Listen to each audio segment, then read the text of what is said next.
you there at Jantar Mantar at the CJP protest? Because the protest may be over, but the record is not.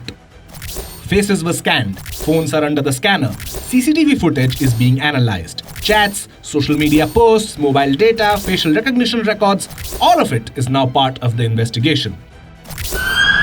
Reports say Delhi police has formed 20 teams to probe the Sansad Chalo March and examine digital communication, CCTV footage, call records, mobile dump data, and facial recognition inputs. Some cases may be dropped, some maybe not.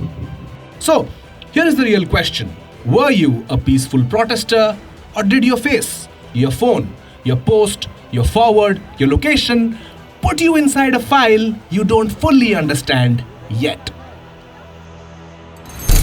So today on FaultLines, what happens after a protest ends but the file stays open?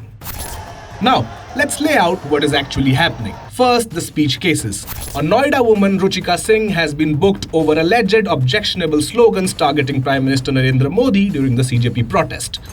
The Zero FIR has now been transferred to Delhi for further investigation. And that is not stopping at one viral clip.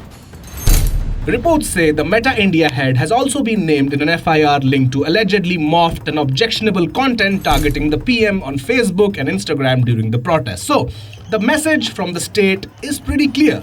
A protest is not a free zone. Not for abuse, not for fake images, not for morphed content, not for vandalism, not for violence. And honestly, that part is not irrational.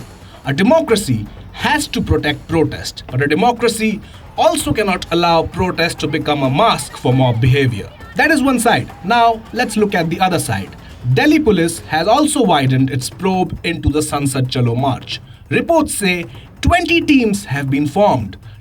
One for social media, one for digital communication, one for call records, one for mobile dump data, one for CCTV, one for facial recognition inputs. Chats are being examined, WhatsApp groups are being examined, locality groups, college groups, posts, videos, locations, faces, footage, you name it. The protest may have ended on the road, but in the system, it is now being reconstructed, frame by frame. And the police claim this was not as spontaneous as it looked. They say the march was more organized than it first appeared. They say some chats allegedly had instructions on what to carry, what to do if detained, and whom to contact from legal teams that were kept on standby. Now add to this, the Jantar Mantar can hold around 1500 to 1800 people. But on that day, police estimate 40,000 to 50,000 people gathered there. At that scale, no frisking system works perfectly. No barricade plan stays clean. No protest remains fully controllable. And that is where the state's argument becomes stronger. If people attacked police, damaged public property, carried pepper spray, spread misinformation, pushed towards parliament despite warnings, then why should the law also look away?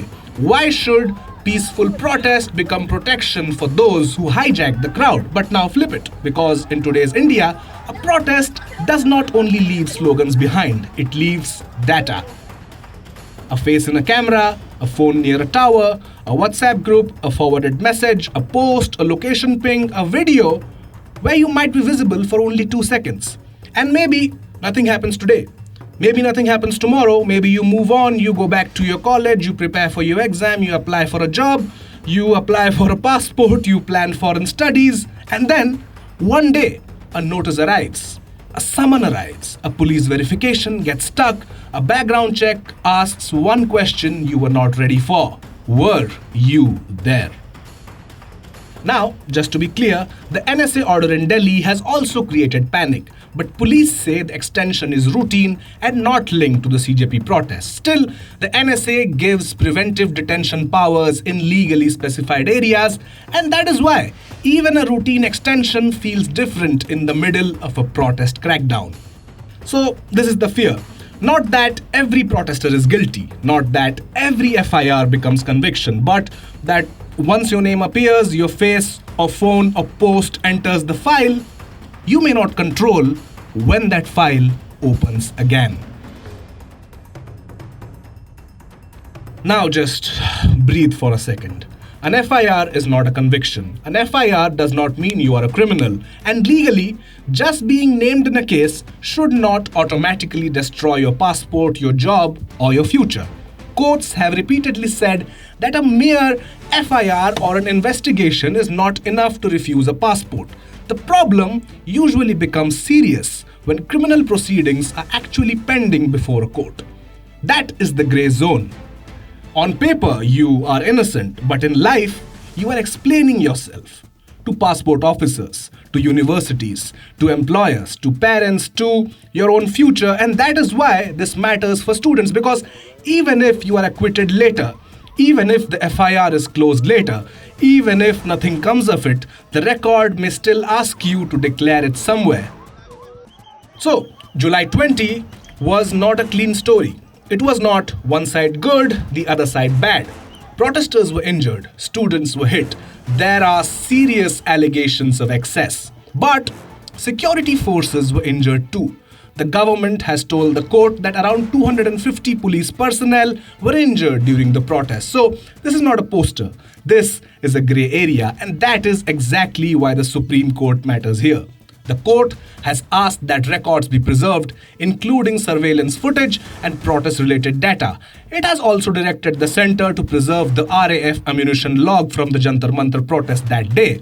Because if force was excess, it must be investigated. But if protesters cross the line, that must be investigated too, but neither side gets a blind spot. Frankly, dissent is one of the most beautiful parts of democracy, and that is exactly why its sanctity has to be protected. A protest cannot become a place where anyone can vandalize, abuse, spread fake content, attack police, damage public property, and then hide inside the crowd. But the state also cannot use one violent moment to make every peaceful protester feel permanently unsafe. That is the line. Protest is not a license for anarchy. Law is not a license for intimidation. And democracy survives only when both sides remember that responsibility does not disappear when you are inside a crowd.